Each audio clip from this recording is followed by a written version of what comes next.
Crime doesn't pay. That's what they tell you in school, though increasingly there's evidence that maybe it does in fact pay. Consider all those career politicians who somehow wind up rich in the end. And then there's Omar Khadr. If Khadr lived on your street, he'd probably be the richest guy in your neighborhood. How did he make his money? Well, first he joined the Taliban.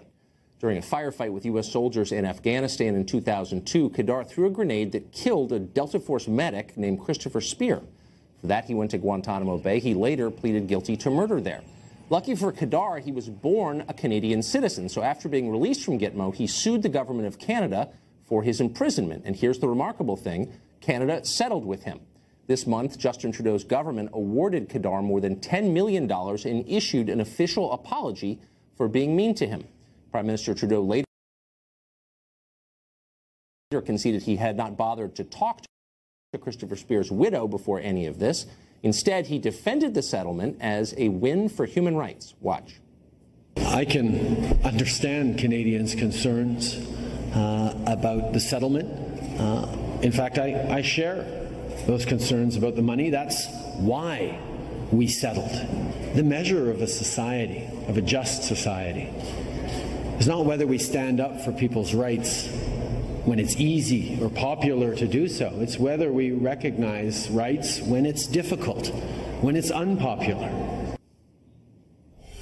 Michelle Rempel is a member of the Canadian Parliament, and she joins us tonight. Michelle, thanks a lot for coming on. Thank you for having me. Is this a measure of the justness of Canada's society, do you think? Well, first of all, for your viewers here tonight, I want you to know that most Canadians are absolutely outraged about this. They're outraged because of the payment itself, how the payment happened, and the fact that, the way that it's happened has probably preempted and prevented Tabitha Speera from seizing any of those assets. So, right. Assets belonging to the father of this man, to Khadr's father. That's correct. So, I think while a lot of your viewers have just seen this statement, they should also know that most Canadians, I think, are quite outraged and quite disappointed by this state of affairs. It doesn't seem just. I mean, there are probably a lot of people in Canada, including some who've probably been mistreated legitimately by the Canadian government, who could use $10.5 million. How did this guy get it? Well, and the thing to recognize here is this was a settlement. This wasn't any sort of payment that was awarded by a Canadian court.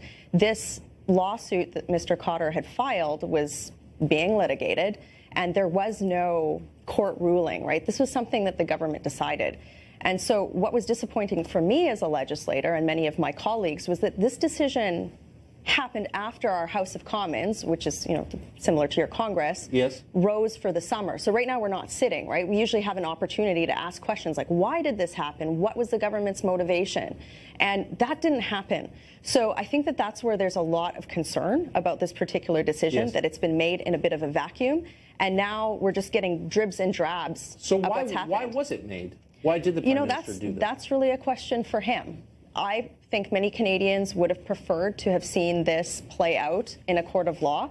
The Prime Minister has said that this was done for some sort of, financial reason to save money. But the reality is that this was a decision that was made by his government and not by a court of law. And I think that that's quite confusing and quite outrageous for many, many Canadians. So there's an effort online in Canada to raise money for the family of That's right. Tabitha Speera, but also for the other soldier who was gravely That's wounded. Right. Spearkids.ca, I think that the last time I checked, there was, close to $200,000 that had been raised by the Canadian public. And what you have to understand, too, that this is not like a partisan political issue. This is something that people who actually voted for this government are going, I'm not comfortable with this, right?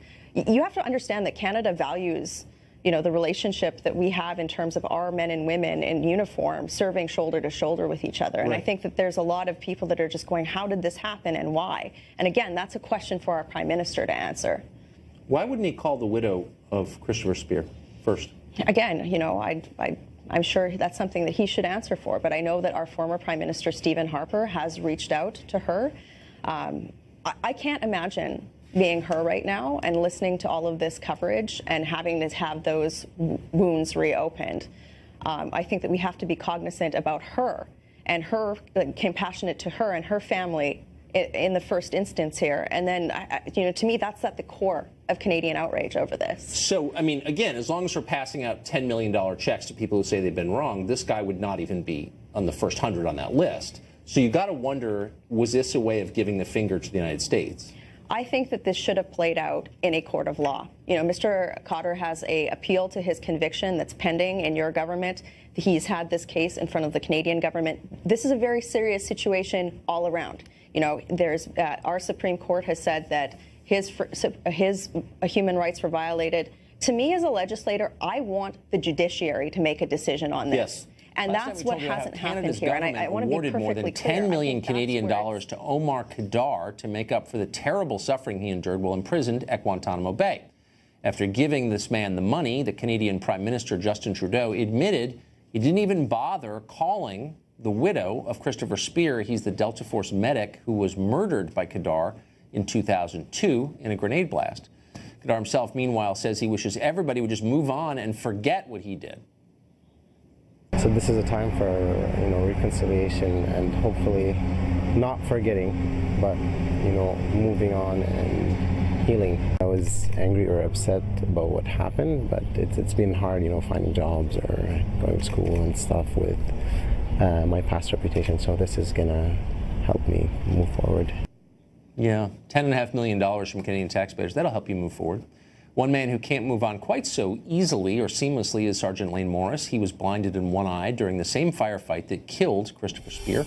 Sergeant Morris joins us tonight. Sergeant, thanks a lot for coming on tonight. What do you make of this? Thanks. What's your response to this? Oh, you know, I think I've said this before. What kind of sick and twisted ivory tower do you have to live in as the Prime Minister of Canada to decide to award this man $10.5 million good, hardworking Canadian folks' dollars to equals justice? It makes no sense. It doesn't, and I think it's more a statement about the decadence of the West than it is about the man who perpetrated this crime.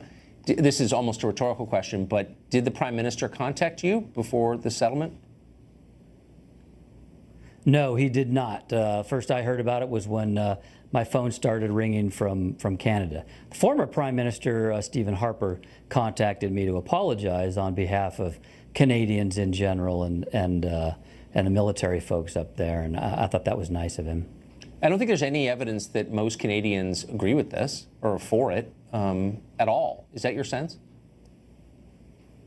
It is, and you know, and that makes perfect sense. I don't think you've got to be Canadian or American to say, okay, there's a guy out there who killed a U.S. soldier, and now you're going to give him $10.5 million because he was lonely at Guantanamo, or he didn't have a shoulder to cry on. It's just you just how that balances out as justice is just beyond me and obviously Canadians. I think I've seen polls that 71% of Canadians are outraged by this action. It's the definition of decadence. Tell us, if you would, and if it's too painful, don't, but about the day that all of this happened. No, I don't. I have no problem talking about it, Tucker. We were after Omar Khadr's father, who was bin Laden's finance guy. The compound, the isolated compound we went to, his father was gone. Omar was there with 4 or 5 other guys. We surrounded that compound, myself and 4 other soldiers. We waited for 45 minutes. They wouldn't come out and talk to us. When we finally got the rest of my team there, as well as some Afghans that we were working with, when our interpreters went in to try and make contact, the guys inside that compound just popped up over a low rise inside the compound and executed them point blank, threw hand grenades at the rest of us.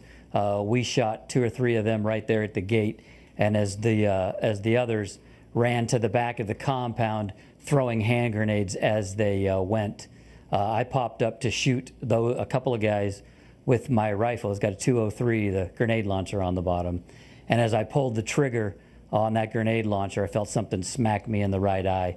Turns out a hand grenade they'd thrown I hadn't seen went off, and a piece of shrapnel hit me in the right eye.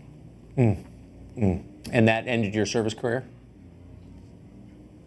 It did. You know, I'm a shooter, and the military the Army would have let me stay in as a trainer or something like that. But having to shoot left-handed, I'd be a liability to an A team, and so I'd put in 21 years, and so I took my retirement and got out. How bitter this must be for you, really. In addition to all of that, to watch the man who did it become rich and apparently unrepentant. I'm sorry. I'm really sorry for you. Well, you know, it is. It's bitter to see a man who and the Canadian government in particular, not just remain neutral in the matter. I mean, they went out of their way. Mr. Trudeau had to go out of his way to get Omar this money, to cut short any kind of negotiation and just say, let's give him 10.5, make sure we get that done before the Americans have any chance of going after that money. To protect this man, that's really reopening a wound. I feel bad for Chris Speera's wife. She's a great lady, and it's got to be tough for her to see the Canadian government really open that wound. And I feel bad for Canadian military. I served over there with those guys, and they've got to be feeling pretty bad about their government rewarding a man who did his very best to kill them. I mean, I'm sure Trudeau did this as an expression of hostility toward America, but he undermines his own society by doing it, and that's depressing. Sergeant Morris, thanks a lot for that. And that's right. Yeah, no problem. Thanks for having me, Tucker. Appreciate it.